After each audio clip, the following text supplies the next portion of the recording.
All right, let me ask you something. Do you think that when parents grow old they become a burden on us today? I will tell you the story of a son who was highly educated, had a good job, and had a beautiful family, but this same son considered his elderly father a burden and left him in an old age home. He didn't know that fate had written such a punishment for him that when you hear it you will not be able to hold back your tears. Watch this story patiently, from beginning to end, because there are some moments in the story that may also match your own life. The boy's name was Arif. He worked in a big position at a well-known company in Dhaka. His monthly salary was over 1 lakh. He lived in a beautiful rented flat in Gulshan. He drove a new model car. From the outside it would seem like his life was completely well arranged and perfect, but behind this shiny life there was a dark chapter that no one knew about. Arif's father, Mr. Abdurrahim, was once a schoolteacher in the village. All his life he struggled, stayed hungry himself, wore torn clothes, and educated his son. When Arif was studying at the university, Mr. Rahim even sold his own land so that his son's education expenses could be paid. Mr. Rahim was a living example of how much a father can do for his child. After Arif got a job in the beginning, he did bring his father to Dhaka. His father had no one else. His mother had passed away long ago. Mr. Rahim was a lonely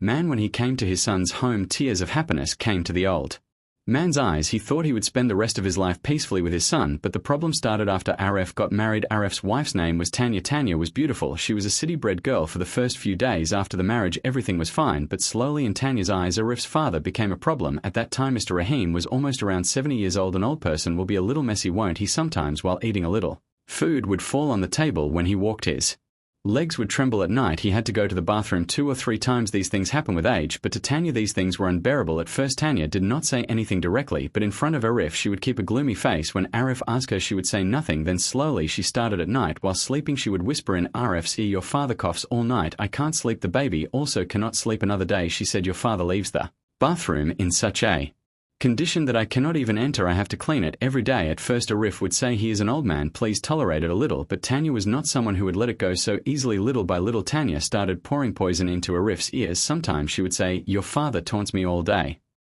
Sometimes she would say, "Your father talked about my cooking and make tea for me." He got angry and threw the cup and broke it.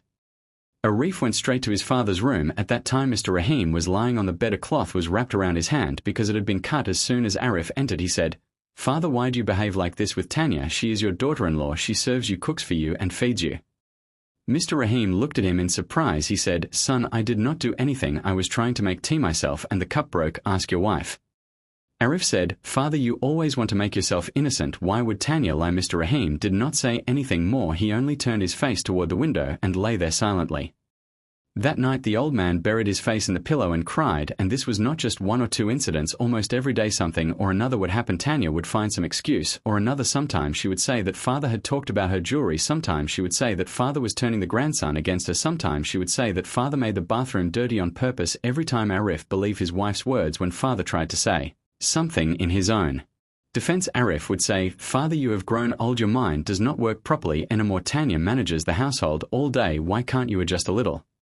Can you understand how broken a father can feel after hearing these words from his own son, the son whom he had raised with his own hands, the son whom he had fed while staying hungry himself, the son whose education he had paid for by selling his land? That same son was now telling him that his mind did not work properly. But even then Mr. Rahim did not get angry at his son, because a father is always a father. It is not possible for a father to stay angry with his child. But Tanya did not stop. In reality she wanted Mr. Rahim to leave this house. Tanya had only one target, no matter how this old man had to be removed. One night Tanya said to Arif, "Listen, I cannot take this anymore. I feel suffocated in this family because of your father. Either your father will stay in this house or I will stay." You decide. Arif stayed silent for a while. Then he said, "Then tell me, what should I do?"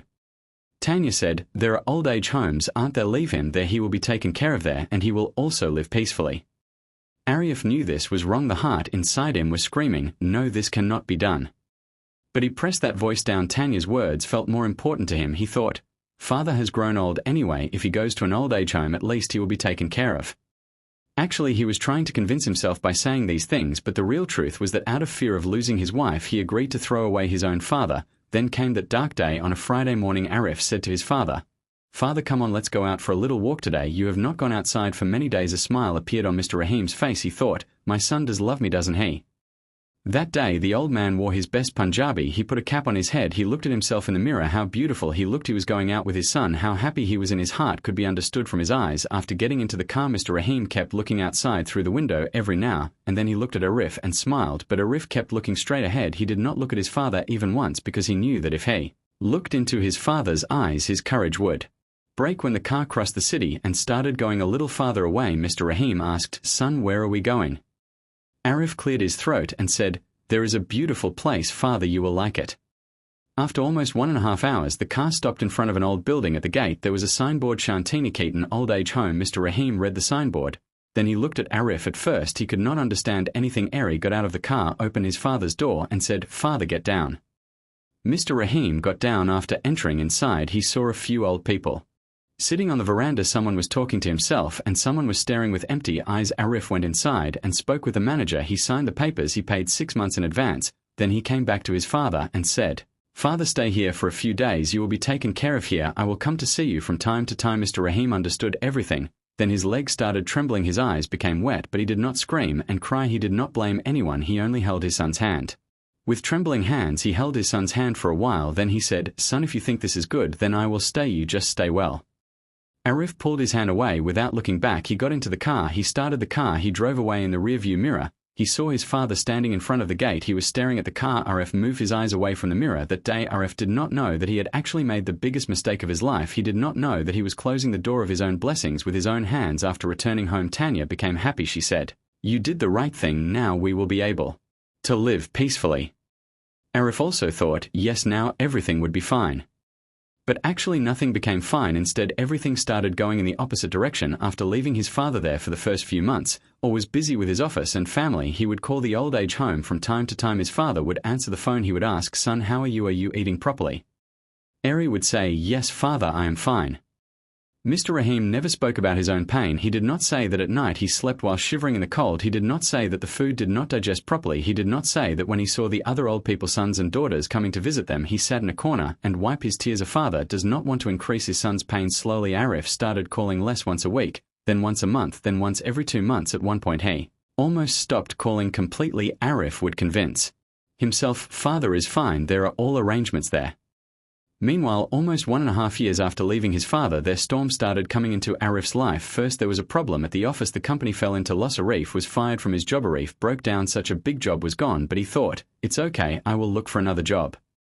But getting a new job took time. Months passed by. His saved money started running out. The flat rent, the car installments, the child school expenses, all together. The pressure started increasing. At first Tanya did not say anything, but when she saw that the money was decreasing, her real face started coming out. The same Tanya who once used to be proud of Arif now started insulting him. She would say, "Wux, what kind of man are you? You can't even run a family. I have to bring money from my father's house."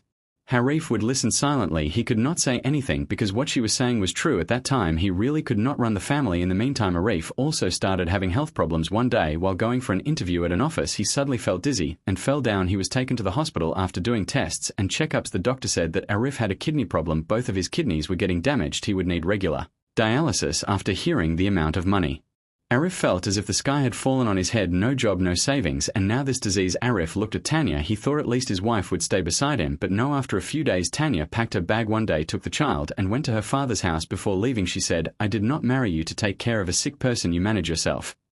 Arif stood there shocked. This was the same Tanya because of whose words he had abandoned his own father. This was the same Tanya whom he tried to keep happy, and for that he made his birth father a stranger. Today, that same Tanya was leaving him behind. Arif became alone. He would sit alone in the empty flat. He had to go to the hospital alone for dialysis. There was no one to offer him water. There was no one to gently place a hand on his head. That is when he remembered his father. He remembered how in childhood, whenever he had a fever, his father would stay awake all night and put water on his head. He remembered how when there was no money for school tiffin, his father would sell his own lungi and arrange the money. He remembered that old hand that had held his hand that day. While trembling, Arif's chest would tear. Apart from pain, he understood what a terrible mistake he had made. At night, Arif could not sleep. Whenever he closed his eyes, his father's face would appear in front of him. Those helpless eyes, those trembling lips, those words, "Son, you just stay well." Arif would bury his face in the pillow and cry. He would curse himself, but can crying correct a mistake? One day, Arif made a decision. He would go to his father. He would fall at his father's feet. He would ask for forgiveness. He would bring his father back. A father is forgiving. A father never turns his child away. Surely his father would forgive him. With his sick body, Arif got on a bus. He had already sold the car. Sitting on the bus, he looked outside through the window. In his heart, he was thinking about what he would say to his father when he got there. How would he ask for forgiveness? Would his father be angry? No, his father would not be angry. A father is a father. His father would pull him into his chest. He would say, "Nothing happened, son. You came back, and it is enough." After 1.5 hours, the bus stop Arif got down. Walking slowly, he came and stood in front of that old age home. As soon as he saw the gate, his heart suddenly pounded. He went inside. He went to the manager's room and said, "I am the son of Mr. Abdul Rahim. I want to meet my father." The manager looked at Arif. He remained silent for a while. Then he said, "Please sit." Arif sat down. The manager let out a long sigh. Then he said, "Your father passed away almost 5 months ago." It took some time for those words to enter Arif's ears. Then his whole body became numb. He could not believe it. He said, "What did you say?" "No, this cannot happen, my father," the manager said. We called you many times, but you did not answer the phone. In the end, we found the number switched off." Arif remembered, yes. He had changed his SIM. He had not given the new number to the old age home. He had actually forgotten his father. Arif started crying. He began crying loudly and helplessly. The manager sat there silently. After a while he said, "Your father suffered a lot before he died. Toward the end he was very sick, but every day he would keep looking toward the gate. He would say, 'My son will come, my Arif will come.' The night before his death he kept calling your name again and again. He was saying, 'Rif son, come for a moment, hold your father for a moment.'" The manager handed him an envelope. He said, "Your father left this behind." He said, "My son will come one day, give this to him then." Arif opened the envelope with trembling hands. Inside there was a folded piece of paper, old and yellowed. It was written in Mr. Rahim's trembling handwriting. It said, "Son Arif, wherever you are, stay well. I have no anger toward you. You are my blood. It is not possible for me to be angry with you. I only want to say one thing: raise your child in such a way that one day he does not leave you alone. If any danger comes to you, even my soul will not find peace. May Allah keep you well, your father Arif."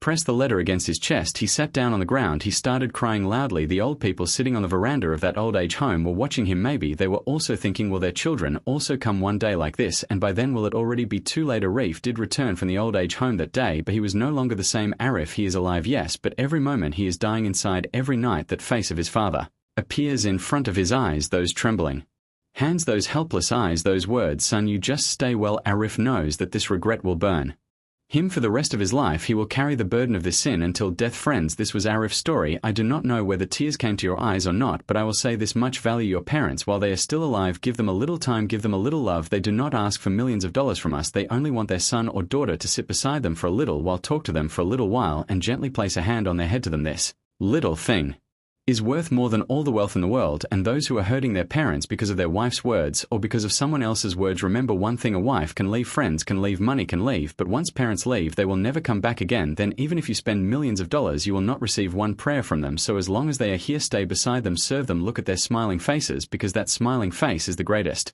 treasure of your life in this world and in the hereafter. Arif's father wrote, "If any danger comes to you, even my soul will not find peace." Look, a son abandoned his father. He insulted him. He threw him into an old age home.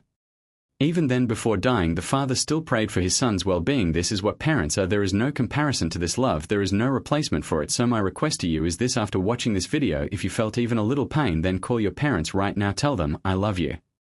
With just this one sentence, the pain of their whole day will go away. And if they are close to you, then go to them and touch their feet for a moment. Put a little oil on their head. You will see the happiness in their eyes. You will not find that happiness anywhere else in the world. And please give this video a like and subscribe to the channel. Let us know your valuable opinion in the comments. I left your sweater by the door like you were coming back once more. The coffee cup still knows your name.